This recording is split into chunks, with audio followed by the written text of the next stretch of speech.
Welcome back to the Perspectives Podcast. My name is Bruce, and I have my lovely wife, Deborah, here. Hi, Deb. Hello. Last week, we took a pause on the parenting podcast series, and I did a little update on Ukraine, and we're going to pick up on teenagers. Fun. Why are the teen years your favorite? I really enjoy this period of time when they have grown old enough to discuss deeper issues and thoughts, and it's fun to engage their minds and their personalities on a deeper level. I like the toddlers for the opposite reason. I don't have to engage their minds. We can just play. We've been learning about the mind, the brain, the limbic system and the prefrontal cortex, and how when they are younger, so even before they're born, like 6-7 months of pregnancy, their emotional part of the brain, the limbic system, is developing, and up until like 3 years old. And so it's neat to realize that's why I like them, because they haven't managed to form all their words and start to put thoughts together. It's just reaction. They're happy, they're excited, they're sad, they cry, give them to mom. And you enjoy as their minds coming together, and it's not all emotion, it's thought and conversation and engaging different topics. I enjoy learning together. I think that's been something that we've maybe put a priority on because we didn't focus so much on homeschool subjects, that when they got to this age, it was interesting to delve into subjects and thoughts that were interesting to them and to me. Mm-hmm. And we should say from the beginning, like for those in the West that are going through traditional, K through 8, and then they get into high school years, which is what we went through personally, that none of our kids have gone that path. We've been outside of the Western school structures. We've homeschooled and done a bunch of combinations. So for some of you, you may not identify with maybe even our style or way of thinking, but maybe that's challenging or refreshing, or maybe you just think we're crazy. That's okay too. What we also wanted was character. So no matter what they did or where they went, that they would have the character behind them to sustain. We had an issue with one of our grown adult children that made us step back and go, okay, maybe we shouldn't be doing this parenting podcast. And I think as parents, we are always probably hardest on ourselves and thinking, okay, that's my fault. Yes, just coming up with thoughts and ideas for this podcast. And there's so many things I feel like I'm learning now that would have helped and been so good back then. That's the heart of this podcast, is not like we have a bunch of information that's just worked. But that we have raised 4 teenagers and have 2 in the house and 2 coming. And so we're giving ourselves advice and trying to practice as older parents now what we wished we had practiced earlier on. So let's get started. But it is a time where they even become aware, my time in this family is going to come to an end. It's been interesting to see how each child or each teen has responded to that. Some of them have been like super excited, like I got 2 more years, I'm out of here, where others are quite nervous and not so excited about the thought of leaving the family. Yeah, but most of them, by the time they're 18, they are ready to try something on their own. In the previous podcast, we talked about the parenting funnel and that we were giving them more freedoms as they were showing they're able to handle the freedoms. So the goal is more and more freedom until you just don't need to parent through role or law or rules, but that they have matured and grown into those freedoms and responsibility. And so the teen years really starts to put that to the test as well, because you're still not finished nurturing, embodying kindness, integrity, forgiveness, bravery. Like all of these attributes are still being formed and solidified in them.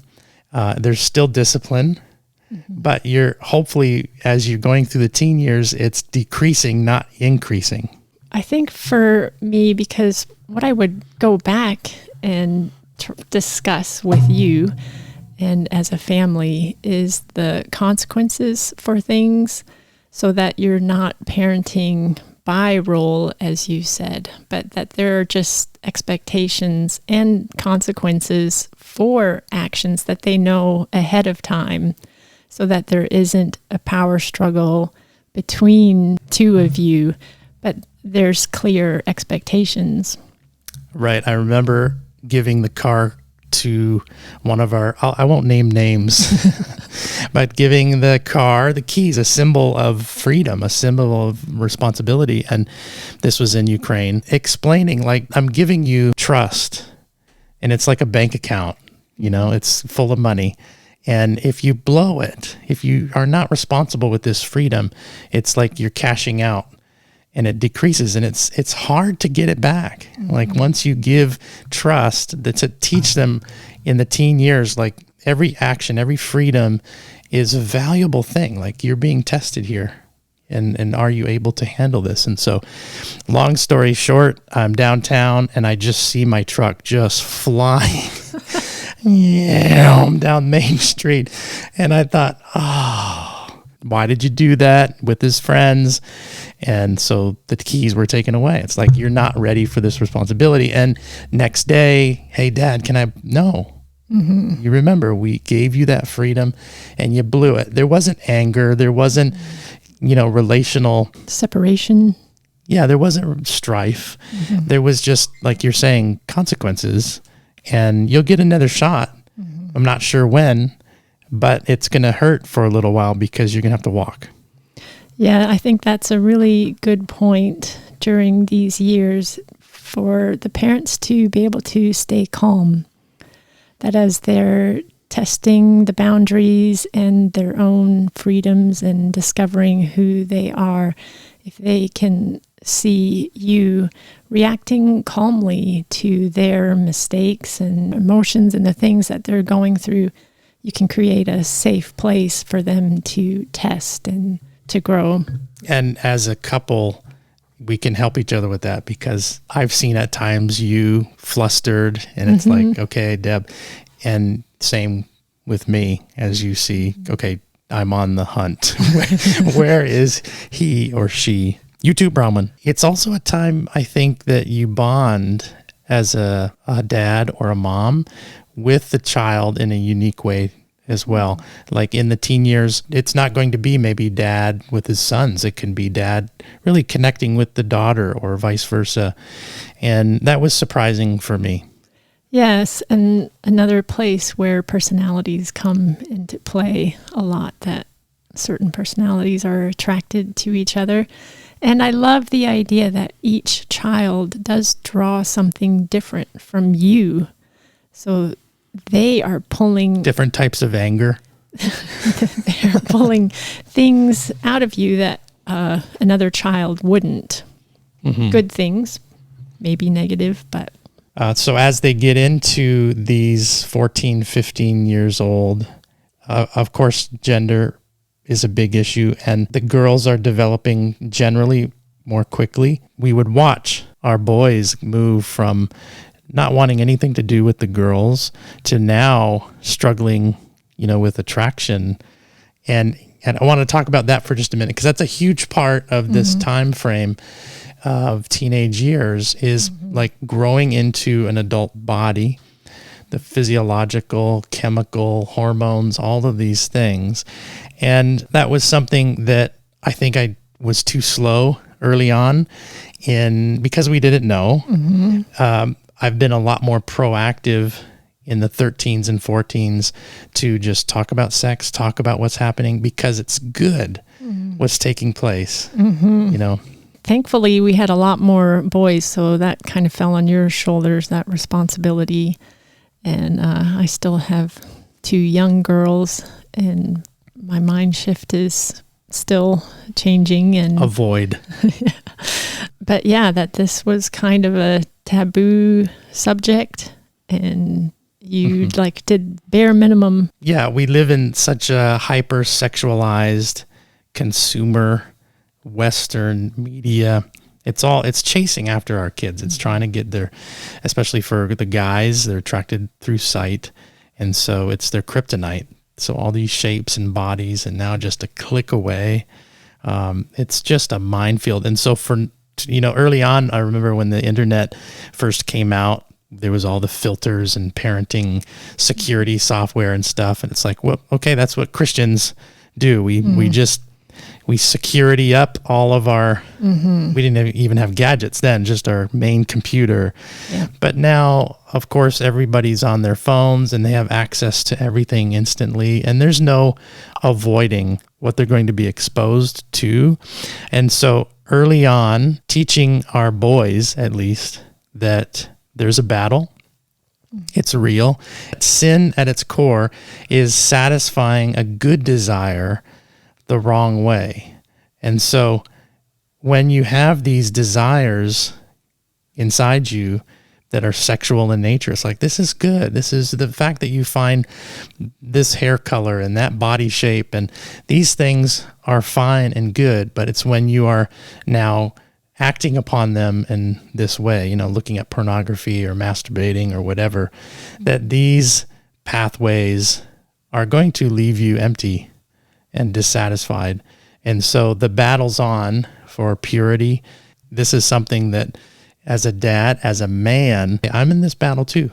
This isn't something that you're strange and weird, and no one ever talked about it with me, even as a teenager. So I thought, being attracted and kind of lured into these secret sins, it was just me. And I felt so condemned and dirty, and the power of sin being secrecy. When you have someone else to journey with, why not make it your dad or your mom to find victory and to know that, okay, I fell again, but I can come to my parents. I want to be that dad, and I'm thankful that I'm learning how to create space for that. Yes, I think you made a good point about normalizing these things that are going on in our teenagers, that they don't feel like they're abnormal or strange, that this is all part of the process. And if we can tell them and show them this is normal, that it would bring them some relief. We're not going to spend a whole lot of time on the sexual area, but it's a huge season where they're growing into an understanding of their body and how to manage it, how to govern it. And they're creating patterns. They're creating neurological patterns and, reward systems, dopamine hits. All of these things are powerful. And we need to fight for, men, husbands, first of all, ourselves, for the gift of holiness, to protect it. It is a gift, to fight for it, because God's heart is freedom. So freedom for young men, freedom for old men and middle men, and for women as well. There's bondage and there's issues of secrecy for girls as well. Yes, and I know in this age, too, with so much available in internet media, that it's probably becoming more common with girls today. So to be open and talk about that. But also in these teen years, that girls are looking already for relationships and wanting something outside of the family to affirm their identity and looking beauty for something deeper and meaningful. And so as a dad, I want to know that I've affirmed and loved as a man in their lives. And it gets weird because they're developing and their bodies are changing. And in that moment, it's hard sometimes for the man to, like, my little girl's grown up. She's a woman. Do I still cuddle her? Do I still tickle her? Do I, what do I do? So you can't hug enough, love enough. That's something I should have done more with our oldest daughter, was in that time, just move into that insecurity and affirm it and love physical attention and words of affirmation in that time, because they're going to seek it somewhere. Mm-hmm. And so why not just start filling it and giving her that confidence from a good source? Let's move to social circles. I wrote down here friends. And in the good old days, those were the ones you went to school with and you played with at recess, or your neighbors. And that still may be the case, but raising teenagers today, those social circles are all over the place, and even in spaces you have no idea. Right. I talked to Noah, and he's talking to people from all different countries. It's amazing. Amazing, and also potentially dangerous. You have to get to know some of the platforms they're on. I know, like Discord right now in our family, and different places where they're connecting with friends, playing games. That's fine. But we found with one of our teens, they really started getting depressed and struggling. And we're like, what's going on? And the more we dug into it, there was kind of a little click, and they were like picking on him. I gave away that it was a boy. But he was getting caught in this, silly drama and really bullying. And you think that it's just like in the schoolyard, but their whole world can come crashing down. 13, 14 years old, and they're again, based on their personality, they don't even know these people yet. Their whole day is ruined because of what somebody texted or said. As parents, I think it's important that we're putting the questions in their minds. Are these people, are these friends bringing me joy, bringing me life, challenging me, helping me be who I know I am? Or after I've interacted with them, do I feel worse? Not telling them what friends they can and can't have, but giving them good questions. Or should everything be open and known? Yeah, I think if you've got a good relationship with your teen, then it's back to freedoms. It's like your social circles, just like giving permission to drive the car. It's like, are you making good choices? If they are continually coming up with these type of friends, then maybe you do need to pull the curtain back and really see what's there. I think every teen, their maturity levels are different too. With some of our kids, they can be taken advantage of. Yeah. This would be a good time to have lots of conversations and create these safe spaces, so that it's not that you're needing to check up on them, but you're already talking about a lot of these things. And asking what they think. What's their vision for friendship? What are their goals in those relationships, or even values? This is the time in the teen years too. They're exploring their own gifts, their interests, their hobbies, their own personality. And we talked about in the preteens, they're trying on even different personalities and seeing what gets their parents riled up. Yeah, are my parents looking for just some particular outward behaviors, or are they embracing who I am no matter what?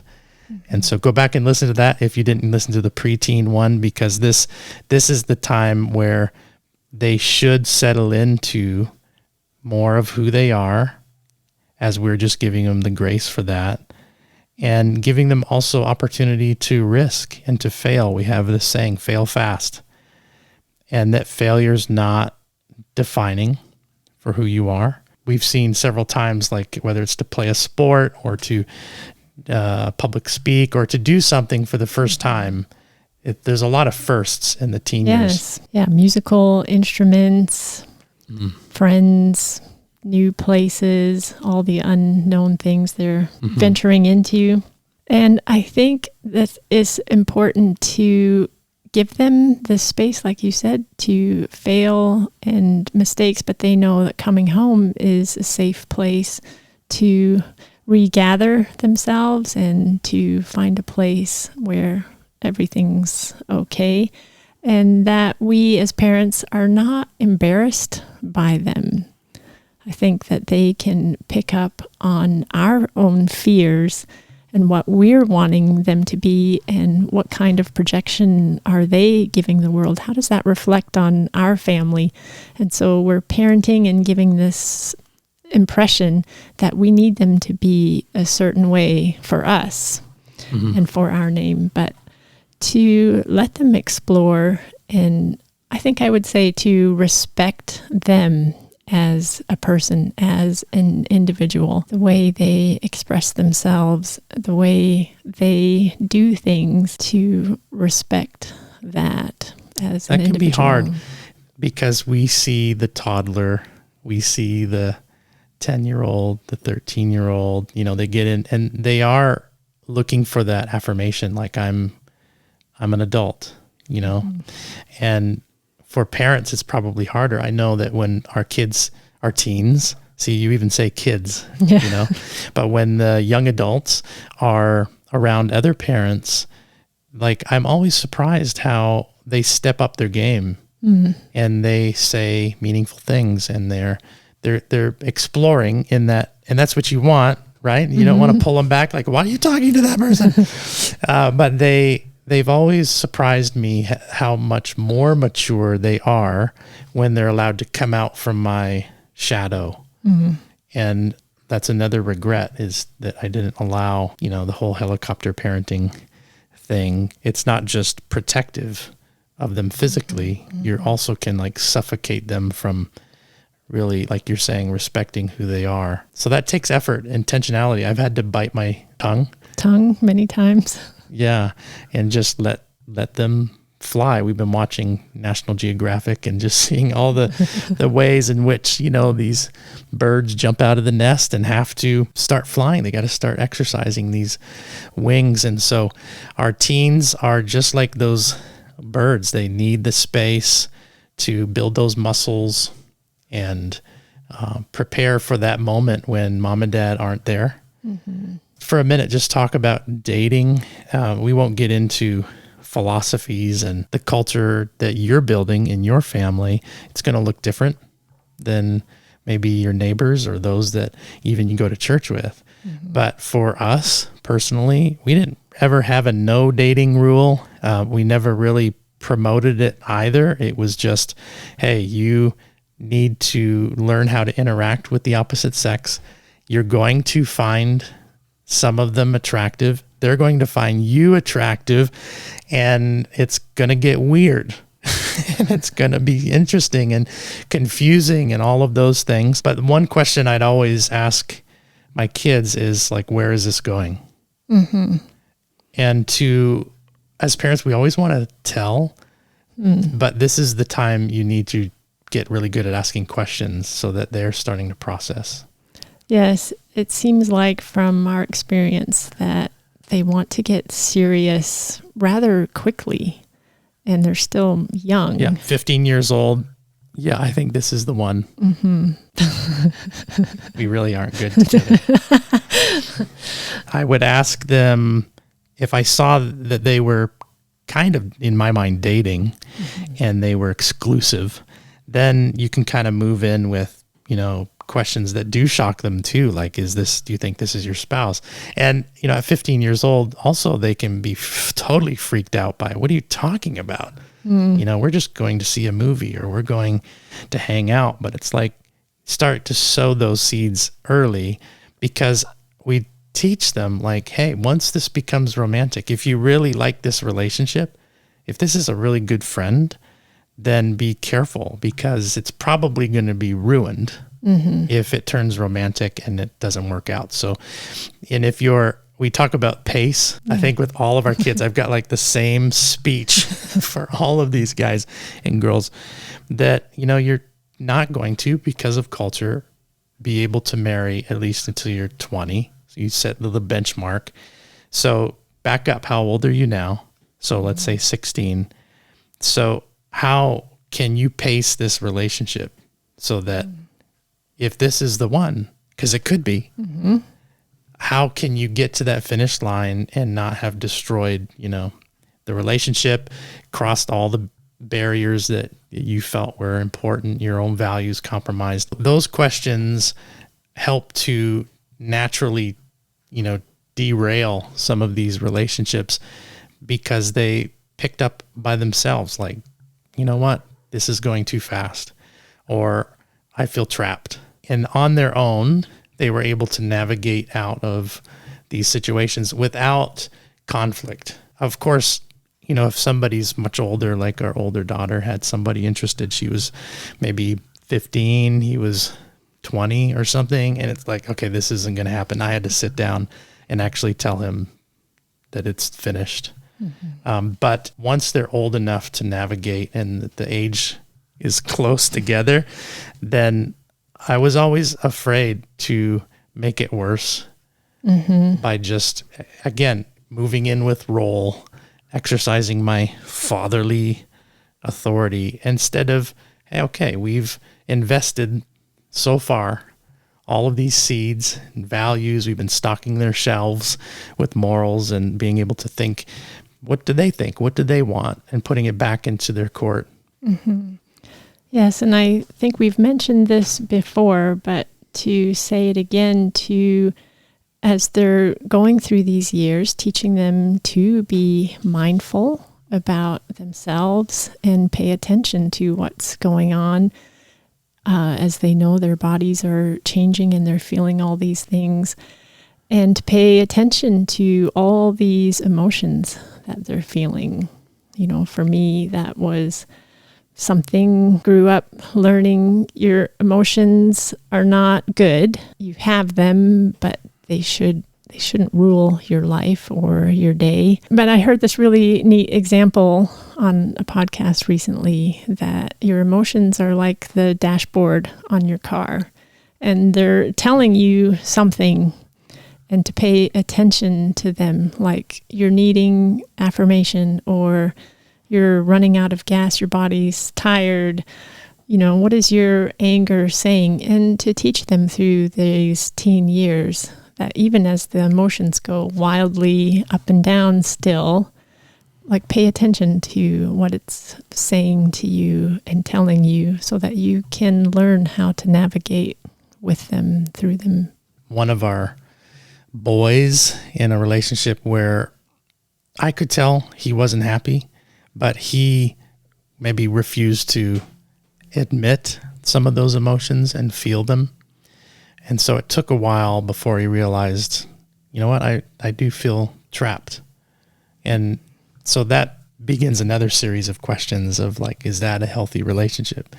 Especially if you find, and if the teens are really super protective of one another and they're exclusive to the point of like jealousy and all of these things. It's like that. This is not what you build even a marriage on.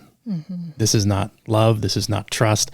So you're emotionally not ready even for this relationship. So as parents, we do have a role to protect and to help navigate through the wisdom that we have, but to do it in a way that's truly loving them. Like you're wanting the best for them. You're wanting them to really be free even in that relationship.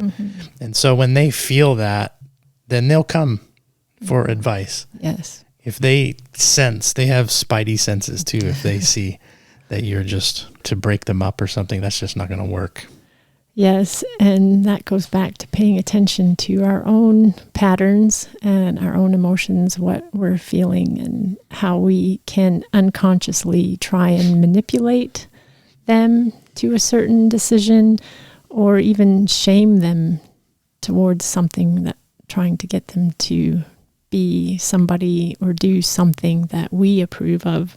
We heard this example of that we're not on a cruise ship and we're the cruise ship director trying to create fun things for them to do, but that as a family, we are going somewhere, a destination that they can feel like they're an important part of an overall mission, and that they're playing a role in this. Yeah, all hands on deck. Yes. And so I think that speaks to us having a vision and a heart for something outside of ourselves and our own family that they can be an important part of. Yeah, there was an article or something on like kids, teens, this is when they jump ship. And every other family looks more exciting, like that cruise ship. Yeah. They're like, let me off this ship. Look at them over there. That family's so cool. They do this, that, and the other. So how do you compete? You don't ratchet up the fun. You give responsibility, like you are part of this team. So if it's washing dishes or cutting the grass, and like we've not been super disciplined when it comes to like giving chores. They seem to ebb and flow, but we will say easily they're the most happy and content when they are pulling their weight and doing those things. It's when they just sitting back and don't have any purpose that they're the most miserable. Yes, and I think also like outside of the home and family, when they can see that you are passionate about something, helping or serving or leading something that is reaching others or serving others, that they catch this heart in you, and you're not forcing them to come along or do something, but you're showing them how they, in their youth, can play an important part in being part of the team that cares about others. And we've been like out of traditional organized religion for 5 or 6 years or more. And so, but our teens during the phase when we would be in a Sunday church, like they wouldn't want to go, like, and we wouldn't either. And so there'd be a consensus that none of us wanted to be there. So maybe you love going to church and that's great, but some of you might be in a space too where your teen kids just don't want to go. I would just be free and just like, look, whatever you need to do to stay nourished, to have, promote community, promote vulnerable, open relationships and relationships of accountability with friends and whatever. Like that's what they need. Ultimately, they don't need to go and make you look good, go and pay their dues on Sunday as if that's going to, make Jesus smile. Yes, I think they can pick up on our own friendships and our own community, that we are being honest and vulnerable with others and growing with others, and that they would want to follow in our footsteps with that.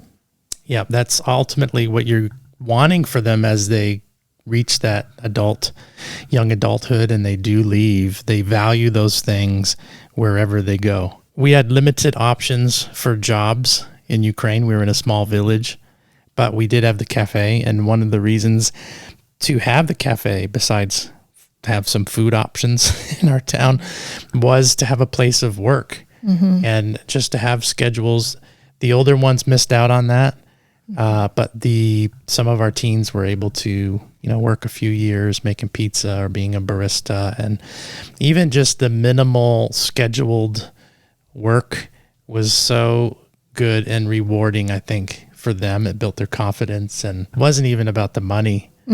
It was that they became good at something and finished something as well. And maybe as we closing the podcast, we can talk about their journey with God, their perceptions of God. They're reading the same Bible, maybe, as we are, but giving them space to explore, not just giving them a packaged system of answers, because they've got a lot of questions, and so do we. Yes. And going back to the beginning of the podcast, we're talking about just enjoying this time of their minds developing and their theological questions as well about God and life and what's their responsibility, and how we enjoyed exploring some of these different topics, and that we didn't have to agree on a lot of things. Everything's open for discussion and for questioning. And not with the first couple kids, though. Like that was hard because you're doing everything for the first time. And the first teens, they're the first time we've had these questions about, creation, the age of the earth. They're starting to study science, biology. They're trying to integrate their faith. And I remember the older two having questions and interests that were like, oh my goodness, can you pause for about an hour? I need to go study this to give you an answer. You should know. I should have the answers because Christianity is about answers. Yes, being certain. So now looking back, yes, there's space now. I can say I don't know, a lot more easily. And that actually fuels their interest because they're like, oh, okay, mom and dad don't know. I'm going to really dive into this and study it more. I remember Bronwyn, our oldest daughter, getting a book. This is before I went to Fuller and learned that I don't know anything. And it was on Matthew 24. It was the whole preterist, what's been fulfilled when Jesus is talking about, they'll flee to the mountains, and a book on understanding that text, not from a rapture perspective, but from an amillennial perspective. I remember getting this book and I'm like, oh my goodness, what is she studying? Now I read it and I'm like, oh, it's a good book. But she had ordered it because she was interested in it, had been in some discussions with her friends, and was taking initiative. So that touches maybe as parents insecurity. Yes. Or can. Instead of like, wow, you go, girl. Like, good for you. I can't study everything. Why don't you teach me something? Yes, and to promote open discussion, again, like we said earlier, but in the realm of beliefs and our understanding of God. It doesn't have to be a certain set of beliefs. You have to believe this, but that the salvation is a person, and it's a relationship. There's so much to learn together. It really does show, however, what are the, Jenga pieces in us that are sensitive, or maybe even to us, don't touch that one because my whole faith will fall down. And let that insecurity actually, again, be a mirror. I'm giving myself advice to just take a deep breath and be like, okay, well, let me know. I want to stay engaged in that conversation with your teen, and not just draw a line like you believe this and I believe that, and now there's some sort of rift. Right. And if we want them to be lifelong learners, we need to model the way. Lifelong. Yeah, the word disciple. So are they, a disciple's not somebody who's figured it all out. Got the textbook, studied it, checked all the answers. Done. Good Christian. So we're learners. The word disciple is a learner. Jesus, the teacher, he said, come learn from me. And so when do you know it all? When have you finished the school of Jesus and his cross? And actually that might be pretty boring if you got to the place where, okay, I know it. Growth is finished. Isn't it funny? That's how we viewed Christianity for the first 15, 20 years. It was like those Christians who knew the most, could answer the most, like they were the really strong Christians. Yes, they got to the level. Right. Right. Instead of embodying it, this pursuit of becoming like Christ, which is going to take a lifetime, and there's going to be ups and downs even in our kids. So back to giving ourselves mercy and giving them, extending it to them, because if you can't give it to them in this period or any period of your child raising, then it really speaks to your concept of mercy and how maybe you're not receiving it in your life. Yeah. I was trying to think of this quote, Simone Weil. Compassion to oneself is true humility. Now I'm speechless. I had written down some advice I'd give myself. I think we covered most of it though.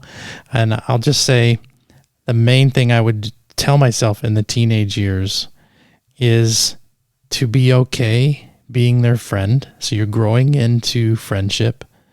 That wasn't the case. As a toddler, they're needing structure. They're needing you to be a father, a mother.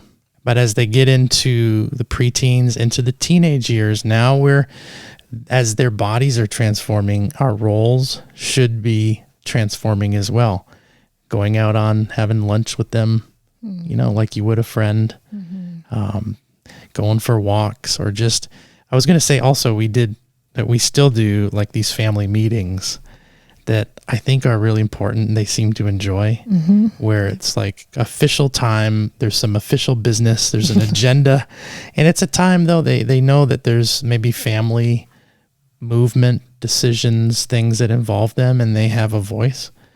And it was always funny whenever we called these family meetings, it was unifying and it brought together all ages. Yeah. And the teens, they're also showing the younger kids, like, you're going to get to this place too. And the young kids would just go off and play. After 5 minutes, they were totally bored. But back to my point, to be moving into friendship, transforming our relationship from a role as a parent into friendship. And you're always going to be their mom and their dad, but there's more than that. Right. To really engage with them and serve them like Jesus came to serve the disciples. Like, you really can serve your kids in this way, and in friendship and encouragement. Any final words of advice to yourself? I think it's the same for every podcast we do, is to work on your own issues, because they play a huge part in your parenting. So take care of yourself. Look at what you're dealing with and don't put your own issues on the shelf. Back to parenting from transformation. Yes. Yeah. That should be a name of a book. It'd be hard book to read. So I hope you enjoyed this podcast. I think we're going to come back with one more to finish it on young adults. We're still learning and failing, but there are some things I think that we can share. See you next time.